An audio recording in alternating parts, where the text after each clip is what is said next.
ကျမ်းမာရေးကိစ္စကြောင့်ခင်စင်ကြီးမိထ္ထီလာသွားပြီးနောက်မှာတော့ဘာတွေဆက်ပြင်မလဲဆိုတာနားထောင်ကြည့်အောင်ခင်ဗျရတနာဘုံအခန်း16မောင်ထွန်းမြတ်သည်ခင်စင်ကြီးကိုလိုက်ပို့၍3ရက်ခန့်နေပြီးလျှင်မိနှစ်နှင့်ခင်စင်ကြီးတို့ကိုတငယ်ချင်းမောင်မဆန်အိမ်မှထားခဲ့၍ပြန်လာခဲ့ပါတယ်သွားကနေ့တွင်ကဲမောင်သွားအောင်မယ်နော်ခင်ကိုကောင်းကောင်းမအောင်သာဂရုစိုက်ရင်နော်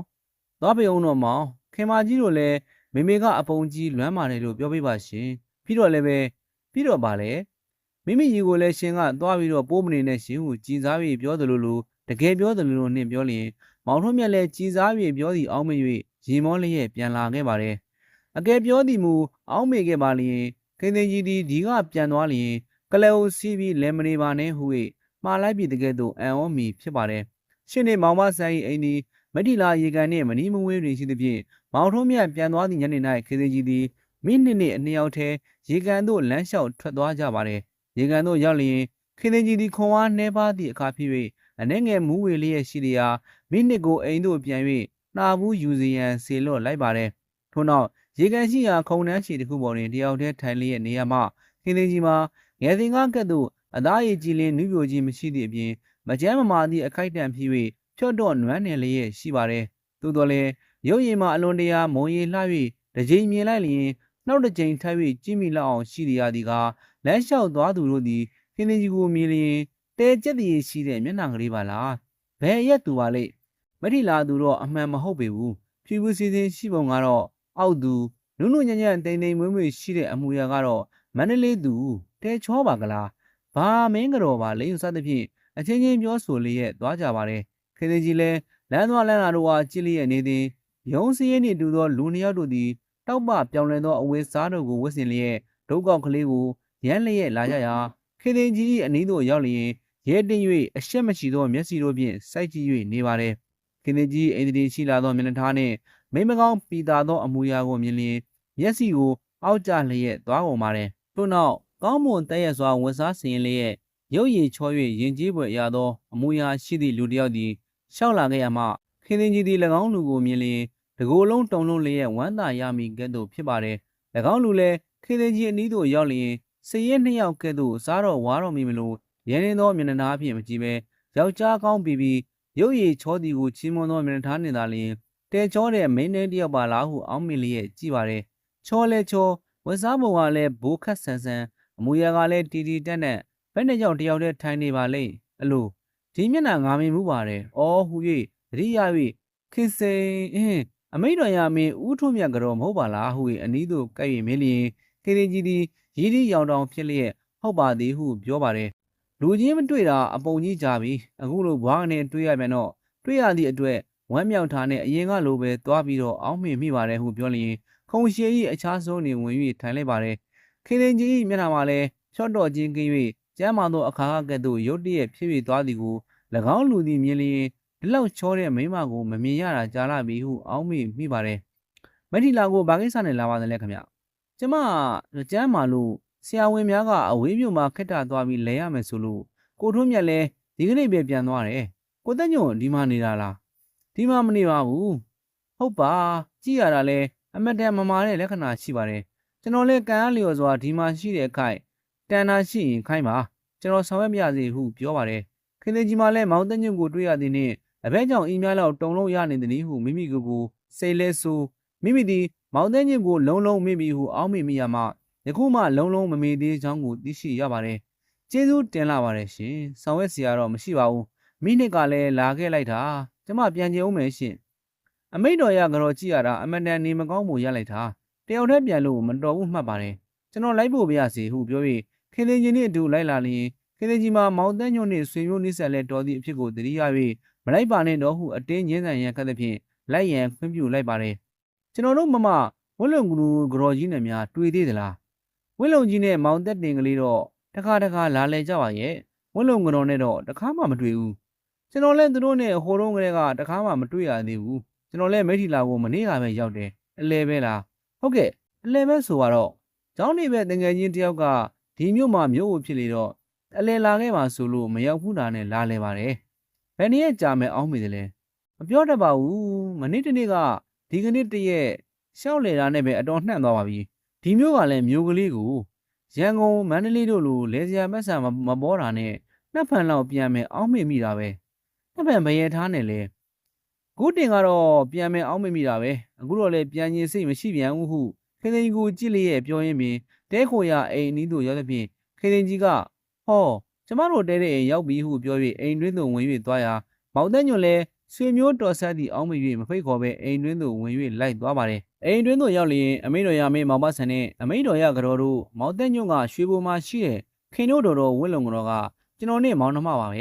ဲဒီကခင်နဲ့ကျွန်တော်နဲ့လဲရွှေဘုံမှာနေတော့ကမောင်နှမလိုတိန်နဲ့အတူနေလာခဲ့ကြကျွန်တော်လဲကျွန်တော်တငယ်ချင်းမြို့ဦးမင်းမောင်မကြီးတန်ခိတ္တအလယ်လာခိုက်အခက်တင်ပဲခင်နဲ့ရေကန်နားမှာတွေ့လို့အိမ်ကိုတီးရအောင်လိုက်ပြီးတော့ကြည်လာပါတယ်အခုဒီကနောင်တော်နဲ့အမတော်တို့မျက်နှာမြင်ချင်းပဲမိတ်ဆွေရင်းလုံးအောင်းမိမိပါတယ်ကျွန်တော်ရှိတဲ့အခိုက်မြို့ဦးမင်းအိမ်ကိုလဲလာလေတော်မူကြပါရန်ကုန်မြို့ရောက်လို့ရှိရင်လဲကျွန်တော်တို့အိမ်မှာပဲတဲကြပါစသဖြင့်ပြောပြီးတော့မိတ်ဆွေဖွဲ့ရာအမိတော်ရမင်းလင်မယားလဲမောင်တန်းညို့၏အမူအရာ၌ပြောပုံဆိုပုံတို့ကိုနှစ်တင်လာပြီးကောင်းမွန်စွာဝတ်ပြုပြီးလျင်အကျွမ်းဖွဲ့ကုန်ပါတယ်နိုင်ဝက်ခန့်ရှိလျင်မောင်တန်းညို့သည်သွားတော်မီဟုထား၍နှစ်ဖြန်ကောခင်လမ်းလျှောက်အောင်မလားဟုမေးလျင်မပြောတတ်သေးဘူးဟုပြန်ပြောရာလမ်းလျှောက်လို့ရှိရင်တယောက်တည်းလျှောက်လို့မတော်ပေဘူးမှတ်တယ်ဒီကမင်းတော်ကလည်းကလေးတွေနဲ့တော့မအားပေဘူးကျွန်တော်ကတော့လူဝါတက်တက်ဖြစ်တော့ကျွန်တော်ရှိတဲ့အခိုက်စောင်းရှောက်ဖို့ဝယ်ရရှိတဲ့အတိုင်းစောင်းရှောက်မှတော်မယ်ကိုတို့မြတ်ကလည်းသူမိမစောင်းရှောက်တဲ့အတွက်ကြီးသူတင်မြတ်မဟုတ်လားဟုခင်တင်ကြီးမျက်နှာကိုကြည့်ကာပြောပြီးနှုတ်ဆက်ပြီးတော့ထွက်သွားပါတယ်နောက်တစ်နေ့ညနေအေးချိန်၌မောင်တညွန့်သည်ခါတိုင်းထပ်ပင်ဂရုစိုက်၍ကောင်းမွန်ကြည်ကျုံပဲရှိအောင်ဝယ်စားဆင်ရင်လျက်ခင်တင်ကြီးရှိရာအိမ်သို့လာပြီးလျင်ဘယ်နဲ့လဲခင်ကျွန်တော်ကနောက်ကျနေသလားဟုအမှန်သွားမိကိုတိတိအဟန်နဲ့မေး၍ခင်တင်ကြီးထီးကလေးကိုယူပေးရာခင်တင်ကြီးမှာဘာမှပြန်မပြောနိုင်ပဲထွက်၍လာခဲ့ပါတယ်လမ်းသို့ရောက်လျင်မောင်တညွန့်သည်ရှိကကဲ့သို့မိမတို့၏နားတွင်ကြား၍မငြင်းနိုင်လောက်အောင်အတန်ဖြင့်စိတ်မာပွဲဖြစ်သောစကားတို့ကိုယဉ်ကျေးတိမ်မွေသောအမူအရာနှင့်ပြောဆိုပြီးလျင်ခင်တင်ကြီးလိုက်နိုင်လောက်ယုံသာလျင်တဖြည်းဖြည်းလျှောက်၍မိထိုးချိန်လောက်တွင်အိမ်သို့လိုက်၍ပို့ပါတယ်ဤသို့တစ်နေ့မှတစ်နေ့ညနေတိုင်းလမ်းလျှောက်ကြရာဆယ်ရက်ခန့်မြရှိတော်ပါတယ်ခင်တင်ကြီးသည်မောင်တညွန့်အားရှေးခါကနှစ်သက်ပူးယုံမြမကယခုတပံလဲမောင်တညွန့်နှင့်တွေ့ရလျင်စိတ်နှလုံးနှစ်သိမ့်သည့်အဖြစ်ကိုသိလျက်နှင့်အဘက်ကြောင့်ညနေတိုင်းမောင်တညွန့်နှင့်အတူလမ်းလျှောက်ရပါသည်နည်းဟုအပြစ်တင်မွယ်ရှိပါတယ်မောင်တညွန့်သည်ခင်တင်ကြီး၏စိတ်သဘောနှင့်တွေ့အောင်စ조사အားထုတ်သည်မှန်တော်လဲမောင်သည်ချစ်ခင်သောနှမကလေးအားအရေးတယူပြုပြီးတကဲ့သို့သာလျှင်ပြု၍မောင်နှမကဲ့သို့မအပ်ဆန်သောစကားတို့ကိုအလျင်မပြောတတ်သည်လည်းတကြောင်အထက်ကပြောပြခဲ့သည့်အတိုင်းဆွေမျိုးနှိစက်လဲတော်သဖြင့်မိမိအားအိတ်ကဲ့သို့ဂရုတစိုက်ရှိသည်ကိုမဆိုင်ပါနှင့်ဟုပြောရန်ခင်းသည်လည်းတကြောင်မိမိမှာလည်းမောင်တော်မြတ်၏မယားဖြစ်၍မိမိစိတ်သည်လည်းဘယ်နည်းနှင့်မှဖောက်လဲဖောက်ပြန်မရှိနိုင်ဟုယုံကြည်သည်လည်းတကြောင်မိမိလာသည်လည်းကျမ်းမာရေးရလာသည်ဖြစ်၍အိဋ္ဌိယပုတ်အမြတ်တခြင်းအဖြစ်အလင်းမြန်ကျမ်းမာခဲ့လျင်မိမိလင်သားနှင့်ကလေးများကိုအလင်းမြန်တွေ့ရခြင်းမိဟုအောင်းမိမိသောကြောင့်တကြောင်ဖြစ်ပါတယ်၎င်းဆက်ရက်အတွင်းတွင်ခင်တင်ကြီးမှာများစွာတန်ဆွမ်းကျမ်းမာလာ၍မျက်ကွင်းညိုခြင်းအသားရည်ဖြော့တော်ခြင်းတွေ့ဝေထိုင်းမှန်းခြင်းစသည်တို့သည်ပျောက်ကင်းလျက်မျက်နှာသည်လည်းရွှင်မျိုး၍ပြေဖြိုးလန်းဆန်းလာပါတယ်17ရက်ရောက်သည့်နေ့တွင်မောင်ထုံးမြန်လည်းအလယ်လာမည်ဟုကျင်းနှဲလိုက်ရဲလျာခင်တင်ကြီးသည်မောင်နှက်ညွန့်နှင့်ဘူရာယုံတို့တွား၍ကြိုးပါတယ်မောင်ထုံးမြန်သည်ရထားပေါ်မှအစင်းတွင်ဘူရာယုံအနီး၌ရက်လျက်ရှိသောလူတစ်ယောက်နှင့်မိမတစ်ယောက်ကိုမြင်လျင်ရုတ်တရက်မမှတ်မိသဖြင့်တဲချောနဲ့ယောက်ျားနဲ့မိန်းကလေးပါလားဟုအောင်းမိပါတယ်အနီးသို့ရောက်၍မိမိမယားဖြစ်ချောင်းကိုသိလျင်မောင်ထုံးမြန်သည်များစွာအားရဝမ်းသာရှိ၍အောင်မလေးခင်ရဲ့မှတ်တောင်မမှတ်မိဘူးတဲဟမ်းပါကလားဘာများလို့ဒီလောက်တောင်မာလွယ်ရတဲ့တော့ပြောစမ်းပါဟုပြော၍မယားအနီးတွင်ရက်လျက်ရှိသောလူကြောကိုလှမ်းကြည့်ဟာမြင်မှုပါသည်ဟုအောင်းမိစေတွင်ခင်တင်ကြီးကကိုတက်ညွန့်လေကျမရေးလိုက်တဲ့စာထဲမှာသူဒီမှာရှိပါတယ်လို့ပါတယ်မဟုတ်ဘူးလားဟုပြောပြီးမောင်ထုံးမြတ်လည်းစဉ်းစားလျက်နေပါလျင်မောင်တက်ညွန့်ကဟုတ်ပါ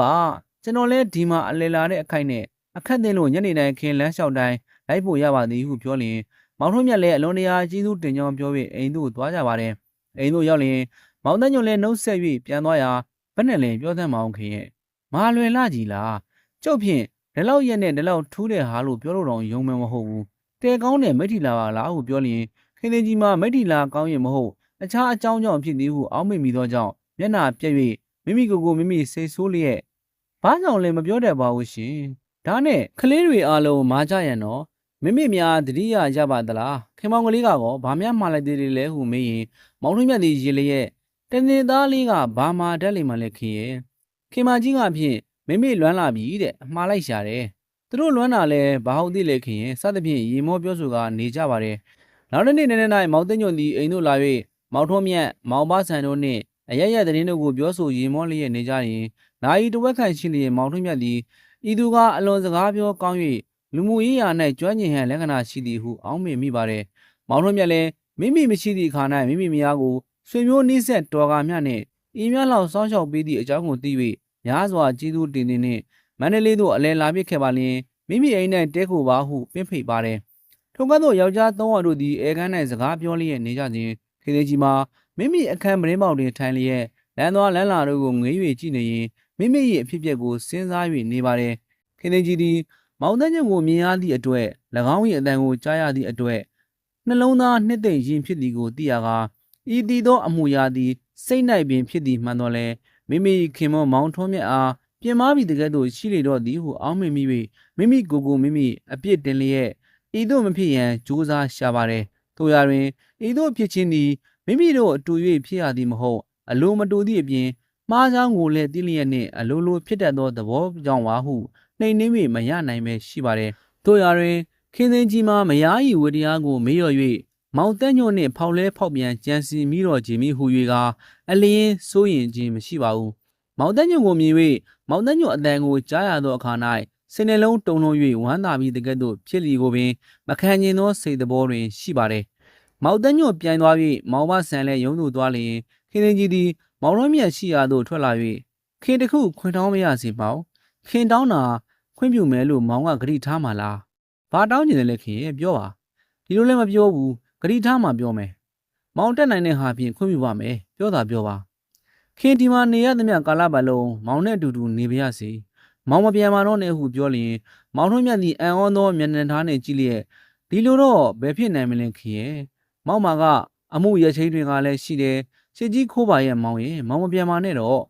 နေလို့ဖြစ်ရင်လည်းနေချင်ပါတယ်ခင်ရဲ့အခုတော့မဖြစ်နိုင်လို့ပါခင်လည်းအတီသားပဲဒီတရက်နှစ်ရက်ကလေးလာတာတော့မှပဲအမတန်ကြံဖန်လာရပါတယ်နောက်မောင်နှစ်ဖန်ပြန်မယ်ဟုတ်လားပြန်ရလိမ့်မယ်ခင်ရဲ့ဒါဖြင့်လည်းခင်လည်းလိုက်မယ်ဟုပြောလျင်မောင်တို့မြတ်သည်ပြုံးလျက်မလုံနဲ့လို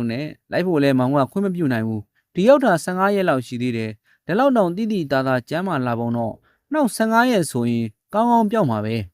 15ရက်တော့နေရလေအောင်မယ်ဟုပြောလျင်ခင်းသိန်းကြီးသည်မျက်နှာပြက်လျက်မောင်နဲ့ခွဲပြီးမနေရစ်ခဲ့ကြဘူးဘာဖြစ်လို့လဲခင်အိုးမောင်မရှိရင်ပြင်းလို့ပေါ့ဟုပြောတော့လဲမရပဲမောင်ထွန်းမြတ်သည်နောက်တစ်နေ့တွင်ပြန်၍သွားပါတယ်ပြန်ကားနေ့တွင်မောင်ထွန်းမြတ်သည်မောင်သွန်းညွန့်အားမိမိမယားကိုအထက်ကကဲ့သို့စောင့်ရှောက်ရစ်လိမ့်မည်ဟုယုံကြည်เจ้าများကိုလည်းပြော၍သွားပါတယ်ယခုဖတ်ပြပေးသွားတာကတော့ရတနာဘုံဝတ္ထုအခန်း16ပဲဖြစ်ပါတယ်ခင်ဗျ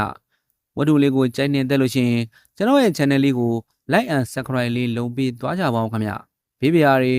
ဝေးကွာကြပါစေခင်ဗျာ